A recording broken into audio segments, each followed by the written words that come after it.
जय हिंद। स्वागत है आप सभी का हमारे अपने यूट्यूब चैनल सोल्जर शामी तैयारी पाओ। तो शाम के 7 बज रहे हैं और आज जो हम सब पेपर करने वाले हैं सोल्जर जीडी का, जो कि आपका कोयम्बटूर का हम लोग पेपर करेंगे। ठीक है, मैक्सिमम मार्क्स 100, पासिंग मार्क्स 35। जो भी जानकारी दी जाती है, ड्यूरेशन 60 मिनट, एक ओरिजिनल पेपर में वो जानकारी इसमें है। पेपर बिल्कुल ओरिजिनल रहेगा आप सभी का। आप सभी को इंडियन आर्मी का ओरिजिनल पेपर करने से एक बहुत ही अच्छा फायदा ये मिलता है कि पहले तो वो क्वेश्चन कुछ रिपीट हो जाते हैं और ऊपर से प्रीवियस ईयर क्वेश्चन बनाकर आप जो है आइडिया ले सकते हैं कि कैसा क्वेश्चन इंडियन आर्मी पूछती है, किस किस टॉपिक से हमें पढ़कर जाना चाहिए। तो सभी को प्रीवियस ईयर जरूर बनानी है। जल्दी से भी शेयर कर देंगे अपने और फ्रेंड्स के साथ, ताकि जो भी आपके फ्रेंड्स तैयारी कर रहे हैं इंडियन आर्मी की आने वाली एग्जाम को लेकर, उनकी तैयारी और बेहतरीन हो पाए। उसके साथ साथ सभी लाइक कर दीजिएगा। देखिए, आपके लाइक से ही हमें वो अप्रिसिएशन मिलती है, जिससे आपके लिए हम और भी ऐसे पेपर्स लेकर आ सकते हैं। और जो अभी तक हमारे यूट्यूब चैनल को सब्सक्राइब नहीं किया, वो सभी जल्दी सब्सक्राइब करके बेल आइकन को ऑल पे सेट करेंगे, ताकि जो भी क्लासेज है उसकी नोटिफिकेशन आप तक सबसे पहले पहुंचे। क्लासेज की रूटीन सभी जरूर ध्यान में रखना। आप सब रोज दोपहर 1 बजे जो है इंडियन आर्मी का जीके जीएस का क्लास आता है, एंड रोज शाम 7 बजे जो है इंडियन आर्मी का आपको ओरिजिनल पेपर करवाया जाता है। तो 1 बजे और शाम 7 बजे आप सभी हमारे साथ जरूर ज्वाइन करिए। तो चलिए शुरुआत करेंगे। सेक्शन ए है आपका, देखो general knowledge, question number 1 to 15, सामान्य ज्ञान, प्रश्न क्रमांक 1 से 15 तक। क्या है, देखो कि which was the last battle of king Ashoka. राजा अशोक ने अंतिम युद्ध कौन सा किया था? कलिंग का युद्ध, प्लासी का युद्ध, पानीपत का युद्ध या फिर कालीकट का युद्ध। निम्नलिखित में से वह कौन सा युद्ध है जो कि राजा अशोक के द्वारा अंतिम बार किया गया था? क्या होगा आंसर, सभी को करना और बिल्कुल सही बताना है। तो राजा अशोक के द्वारा किया गया जो अंतिम युद्ध है वो है देखो कलिंग का युद्ध। क्या हो गया राइट आंसर? तो ऑप्शन ए कलिंग का युद्ध, बैटल ऑफ कलिंगा। चलिए नेक्स्ट क्वेश्चन देखेंगे। अगला सवाल जो कि है आपका, देखो यहाँ पे कि which is the deepest ocean in the world. विश्व का सबसे गहरा महासागर कौन सा है? अटलांटिक महासागर, आर्कटिक महासागर, प्रशांत महासागर या फिर हिंद महासागर। निम्नलिखित में से वह कौन सा महासागर है जो कि विश्व का सबसे गहरा महासागर है? क्या होगा आंसर, सभी लोग को करना और बिल्कुल सही बताना है। चलिए बताइएगा जल्दी से। तो विश्व का जो सबसे गहरा महासागर है वो कौन सा है? तो वो है देखो आपका प्रशांत महासागर। ठीक है, पैसिफिक ओशियन हो जाता है विश्व का सबसे गहरा महासागर। अब यहाँ पे याद रखना, ये सबसे गहरा और सबसे बड़ा महासागर भी है। ठीक है, उसके साथ साथ एक मरियाना ट्रेंच, जो कि सबसे गहरा स्थान है हमारे पृथ्वी का। मरियाना ट्रेंच पूछा जाता है किस समुद्र, किस महासागर में है? तो मरियाना ट्रेंच याद रखिएगा प्रशांत महासागर में ही है। ठीक है, चलिए अगले सवाल पे बढ़ेंगे नेक्स्ट क्वेश्चन पे, जो कि आपका देखो यहाँ पे कि Bastar is located on in which state of India. Bastar Bharat के किस राज्य में स्थित है? आंध्र प्रदेश, उत्तर प्रदेश, छत्तीसगढ़ या फिर उड़ीसा। निम्नलिखित में से जो बस्तर है यह भारत के किस राज्य में स्थित है? क्या होगा राइट आंसर, सभी लोग को करना और बिल्कुल सही बताना है। चलिए बताइएगा, सभी लोग बिल्कुल सही बताएंगे सभी।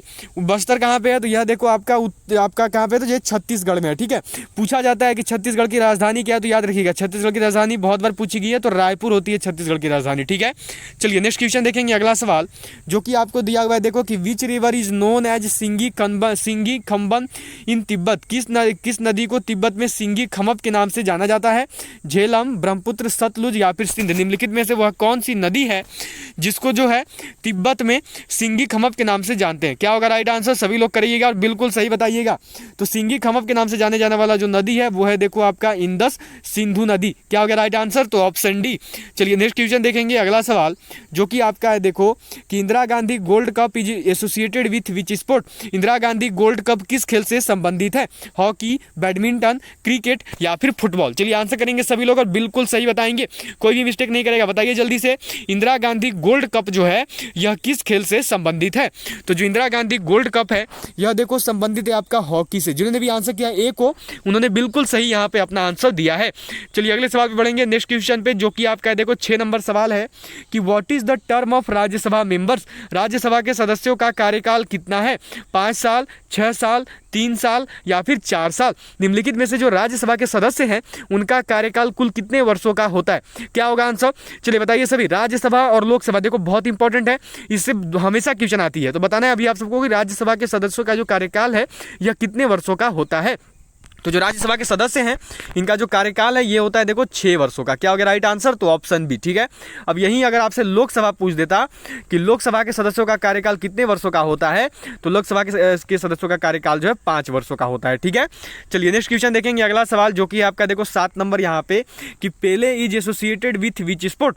पेले किस खेल से संबंधित है? टेबल टेनिस, फुटबॉल, हॉकी या फिर बेसबॉल। निम्नलिखित में से जो पेले हैं यह किस खेल से संबंधित है? क्या होगा राइट आंसर, सभी को करना करना है और बिल्कुल सही बताना है, मिस्टेक नहीं करेंगे कोई भी।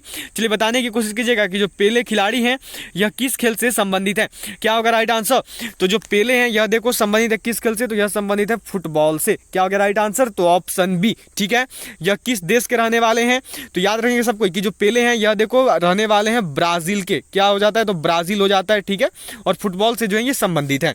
चलिए नेक्स्ट क्वेश्चन देखेंगे, अगला सवाल जो कि आपका यहाँ पे दिया हुआ है, देखो कि where is the headquarter of the world bank? विश्व बैंक का मुख्यालय कहाँ पर स्थित है? पेरिस, वॉशिंगटन, न्यूयॉर्क या फिर लंदन? निम्नलिखित में से जो विश्व बैंक का मुख्यालय है यह कहाँ पे स्थित है? यह जो है कि कहाँ पे स्थित है, किस शहर में स्थित है? तो विश्व बैंक का जो मुख्यालय है यह देखो स्थित है वॉशिंगटन डीसी में। क्या हो गया राइट आंसर? तो ऑप्शन बी वॉशिंगटन हो गया सभी का। चलिए अगले सवाल पे बढ़ेंगे, नेक्स्ट क्वेश्चन पे जो कि है आपका यहाँ पे देखो कि which place is related to the outbreak of the revolt of 1857? कौन सा स्थान 1857 की क्रांति की शुरुआत से संबंधित है? यहाँ पे देखो दिया हुआ चौरी चौरा, मेरठ, झांसी या फिर जालियांवाला बाग? निम्नलिखित में से वह कौन सा स्थान है जो कि 1857 की क्रांति की शुरुआत से ही संबंधित है? तो वह स्थान है देखो आपका मेरठ। क्या हो गया राइट आंसर? तो ऑप्शन बी मेरठ हो गया सभी का। चलिए अगले सवाल पे बढ़ेंगे, 10 नंबर सवाल यहाँ पे आपको दिया हुआ है, देखो कि who was the first Indian to own the Nobel prize? Nobel पुरस्कार जीतने वाले पहले भारतीय कौन थे? Doctor C V Raman, Pandit Jawaharlal Nehru, doctor Radhakrishnan या फिर रविन्द्रनाथ टैगोर? चलो बताओगे सभी लोग। देखो ये वाला जो क्वेश्चन है ये मैंने संस्थाएं तथा उनके संस्था वाला में क्वेश्चन करवा दिया था, संस्थाएं तथा उनके मुख्यालय में ये क्वेश्चन हो गया था। 1 बजे वाली जो क्लास ली थी उसमें टॉपिक वाइज में, ये वाली भी क्लास मैंने पुरस्कार संबंधित 1 बजे की क्लास में करवा दिया था जो 3 दिसंबर से शुरुआत हुई। तो बहुत ही इंपॉर्टेंट क्लासेस देखो हमारी शुरू हो चुके हैं 3 दिसंबर से, जो कि रोज दोपहर 1 बजे आ रही है।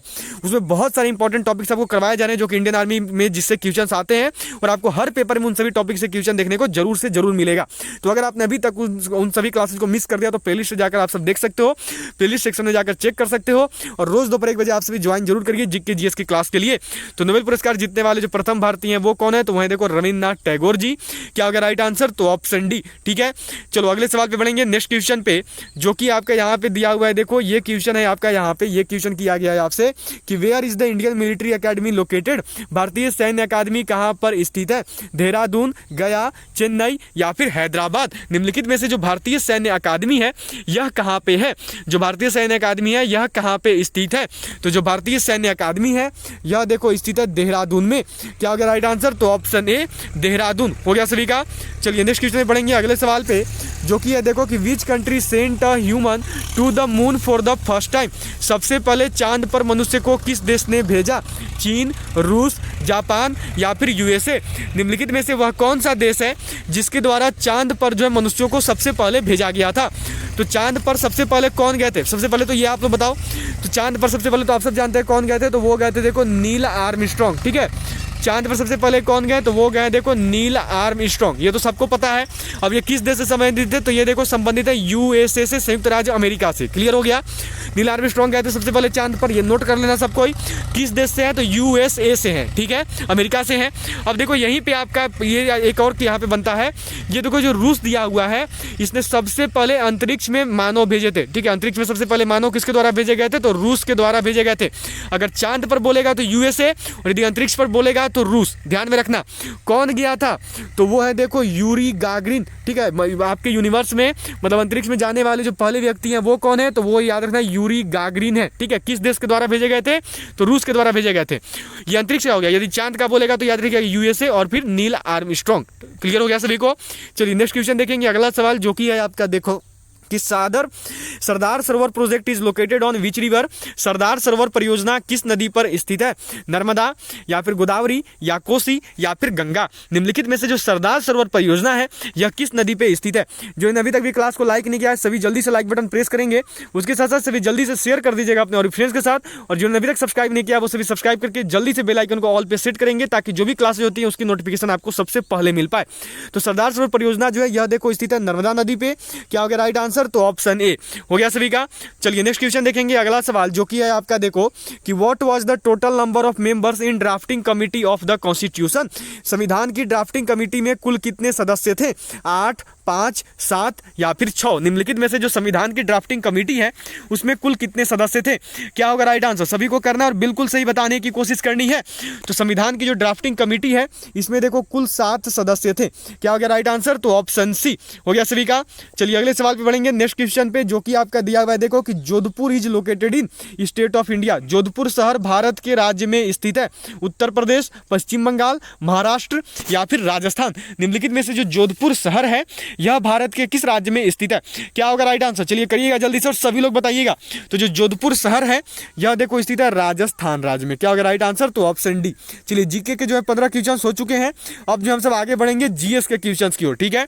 तो चलिए जीएस के क्वेश्चन की शुरुआत करते हैं। सेक्शन बी है यहाँ पे देखो आपका, इसमें क्या है section B, general science, question number 16 to 30, सामान्य विज्ञान, प्रश्न क्रमांक 16 से 30 तक। क्या दिया देखो, is essential in soil to plant growth. मिट्टी में पौधे उगाने के लिए क्या होना जरूरी है? नाइट्रोजन, कार्बन डाइऑक्साइड, ऑक्सीजन या फिर हाइड्रोजन? निम्नलिखित में से मिट्टी में पौधे उगाने के लिए जो है किसका होना आवश्यक है? क्या होगा राइट आंसर? सभी लोग बताएंगे और बिल्कुल सही करेंगे। तो देखो मिट्टी में पौधे उगाने के लिए जो है किसका होना जरूरी है? तो होना जरूरी है देखो आपका नाइट्रोजन का। क्या होगा राइट आंसर? तो ऑप्शन ए नाइट्रोजन हो गया सभी का। चलिए नेक्स्ट क्वेश्चन देखेंगे, अगला सवाल जो कि यहाँ पे आपको दिया हुआ है देखो कि which of the following is in the thermometer. Thermometer में कौन सा पदार्थ प्रयोग किया जाता है? चांदी, तांबा, पारा या फिर सोना? निम्नलिखित में से वह कौन सा पदार्थ है जिसका प्रयोग थर्मामीटर में होता है? क्या होगा राइट आंसर? सभी लोग करेंगे और बिल्कुल सही बताने की कोशिश कीजिएगा। चलिए जल्दी से आंसर करेंगे सभी लोग। तो थर्मामीटर में पाए जाने वाला जो पदार्थ है जो प्रयोग होता है वो है देखो आपका पारा। क्या होगा राइट आंसर? तो ऑप्शन सी हो गया सभी का। चलिए नेक्स्ट क्वेश्चन देखेंगे, अगला सवाल जो कि यहाँ पे आपको मिला हुआ है देखो कि H2O2 is chemical formula for. H2O2 का सूत्र है ऑक्सीजन हाइड्रोक्साइड, पानी या फिर हाइड्रोजन ऑक्साइड या फिर हाइड्रोजन पेरोक्साइड? निम्नलिखित में से जो H2O2 है यह किसका रासायनिक सूत्र है? क्या होगा राइट आंसर? सभी लोग करेंगे, बिल्कुल से बताइएगा, जल्दी से आंसर कीजिएगा। तो जो H2O2 है यह देखो रासायनिक सूत्र किसका है? तो यह रासायनिक सूत्र है हाइड्रोजन पेरोक्साइड का। क्या होगा राइट आंसर? तो ऑप्शन डी हो गया सभी का। चलिए नेक्स्ट क्वेश्चन देखेंगे, अगला सवाल जो कि आपको दिया हुआ है देखो कि atoms of the same element having different mass number are called. एक ही तत्व के परमाणु जिनका पिंड उनका अलग अलग होता है को क्या कहते हैं? वातावरण, समस्थानिक, न्यूट्रॉन या फिर न्यूक्लियन? निम्नलिखित में से वैसे तत्व जिनके एक ही तत्व के परमाणु जिनका पिंड अलग अलग होता है उनको क्या कहा जाता है? क्या होगा राइट आंसर? बताइएगा जल्दी से। तो देखो उनको जो है समस्थानिक, उनको क्या बोलते हैं? तो उनको जो है आइसोटोप्स बोलते हैं, ठीक है। चलिए अगले सवाल पे बढ़ेंगे। 20 नंबर सवाल यहाँ पे है आपका दिया हुआ है देखो। नेक्स्ट क्वेश्चन है कि लाइटेस्ट गैस इज, सबसे हल्का गैस है ऑक्सीजन, हाइड्रोजन, नाइट्रोजन या फिर कार्बन डाइऑक्साइड? निम्नलिखित में से सबसे हल्का गैस जो है कौन सा होता है? क्या होगा राइट आंसर? सभी को बताना और बिल्कुल सही करने की कोशिश करनी है। निम्नलिखित में से वह कौन सा गैस है जो कि सबसे हल्का गैस है? क्या होगा राइट आंसर? तो निम्नलिखित में से जो सबसे हल्का गैस है वो है देखो आपका हाइड्रोजन, ठीक है। सबसे हल्का गैस कौन सा होता है? तो वो हो गया हाइड्रोजन। अगर गैस बोलेगा तो हाइड्रोजन, और यही इसकी जगह आपसे पूछ दे सबसे हल्का धातु कौन सा है, तो सबसे हल्का धातु सबको याद रखिएगा वो होता है देखो आपका लिथियम। क्या हो जाएगा? तो सबसे हल्का धातु हो गया लिथियम, और सबसे हल्का गैस कौन सा हो गया? तो ये हो गया देखो आपका हाइड्रोजन हो गया सभी का। चलिए नेक्स्ट क्वेश्चन देखेंगे। 21 नंबर सवाल यहाँ पे है आपका देखो। 21 नंबर सवाल जो है यह आपको दिया गया है कि which of the following is most suitable for electric wiring. बिजली के हीटर की वायरिंग के लिए निम्नलिखित में से कौन सबसे उपयोगी है? लोहा, तांबा, एल्यूमिनियम या फिर कांसा? निम्नलिखित में से बिजली की वायरिंग के लिए जो है कौन सा सबसे उपयोगी होता है? क्या होगा राइट आंसर? सभी को करना है और बिल्कुल सही बताने की कोशिश करनी है। तो निम्नलिखित में से बिजली की वायरिंग के लिए जो सबसे उपयोगी है वो है देखो आपका तांबा, वो है आपका कॉपर। क्या हो जाएगा राइट आंसर? तो ऑप्शन बी। जिन्होंने भी बी को किया उन्होंने बिल्कुल सही बताया है। चलिए नेक्स्ट क्वेश्चन देखेंगे, अगला सवाल जो कि आपका यहाँ पे है देखो। यह दिया हुआ है कि ब्रोमीन इज अ, ब्रोमीन एक अपधातु है, अधातु है, धातु है या फिर प्लास्टिक है? निम्नलिखित में से जो ब्रोमीन है यह क्या है? क्या होगा राइट आंसर? सभी लोग को बताना है, जल्दी से आंसर कीजिएगा, सभी लोग बताइएगा। तो जो ब्रोमीन है, ब्रोमीन देखो एक अधातु है। क्या होगा राइट आंसर? तो ऑप्शन बी, ब्रोमीन जो है एक नॉन मेटल है, bromine is a non metal. चलिए नेक्स्ट क्वेश्चन देखेंगे। 23 नंबर सवाल यहाँ पे आपका देखो। होमोजेनियस मिक्सचर ऑफ 2 और मोर मेटल्स इज कॉल्ड। 2 या 2 से अधिक धातुओं के समांगिक मिश्रण को कहते हैं। मिश्र धातु, फाइबर मोनोमर, पॉलीमर या फिर यौगिक। बताना है कि जब दो या दो से अधिक धातु बने मिलेंगे तो उनके मिलने पर क्या निर्माण होगा। देखो कहने का मतलब क्या हो गया कि दो या दो से अधिक धातु, ठीक है, मानो कि धातु प्लस धातु, तो जब दो या दो से अधिक धातु मिलते हैं ना तो इससे जो है क्या बनता है, तो इससे जो है आपका देखो बनता है मिश्र धातु। सबको ध्यान में रखना क्या हो गया राइट आंसर, तो ऑप्शन ए मिश्र धातु एलॉय। ठीक है, अब देखो यहीं पे ना आपका यौगिक दिया हुआ है, ठीक है, तो पूछा जाता है, याद रखना सबको कि जब दो या दो से अधिक तत्व मिलेंगे ना तब जो है आपका क्या बनता है, तब जो आपका यौगिक, तब जो आपका कंपाउंड बनता है। ठीक है, चलिए अगले सवाल पे बढ़ेंगे, नेक्स्ट क्वेश्चन पे, जो कि आपका देखो 24 नंबर सवाल है कि saliva helps in digestion of लार के पाचन में मदद करती है, चर्बी, फाइबर, प्रोटीन या फिर तेल। निम्नलिखित में से जो लार है यह किसके पाचन में मदद करती है, क्या होगा राइट आंसर। सभी लोग को करना है, बिल्कुल सही बताने की कोशिश करिएगा। तो जो लार है यह देखो ऐसे तो पाचन में मदद करता है स्टार्च का, ठीक है, ऐसे पाचन में मदद करता है स्टार्च का, लेकिन यहाँ पे आपका स्टार्च दिया नहीं है, तो इस प्रकार इसका राइट आंसर होता है देखो फैट्स, चर्बी के पाचन में जो है लार मदद करती है। ठीक है, चलिए अगले सवाल पे बढ़ेंगे, 25 नंबर सवाल यहाँ पे आपका देखो यह दिया गया है कि intensity of earthquake is measured on, भूकंप की तीव्रता पर मापी जाती है, मोरकाली स्केल, रिएक्टर स्केल, वजनी स्केल या फिर छेदक स्केल। निम्नलिखित में से किस स्केल पर जो है भूकंप की तीव्रता को मापा जाता है, क्या होगा आंसर। सभी लोग को बताना है और बिल्कुल से बताने की कोशिश करनी है। चलिए जल्दी से आंसर करेंगे और सभी लोग बताएंगे। तो भूकंप की तीव्रता जो है यह देखो मापी जाती है रिएक्टर स्केल पे, क्या हो गया राइट आंसर, तो ऑप्शन बी रिएक्टर स्केल हो गया सभी का।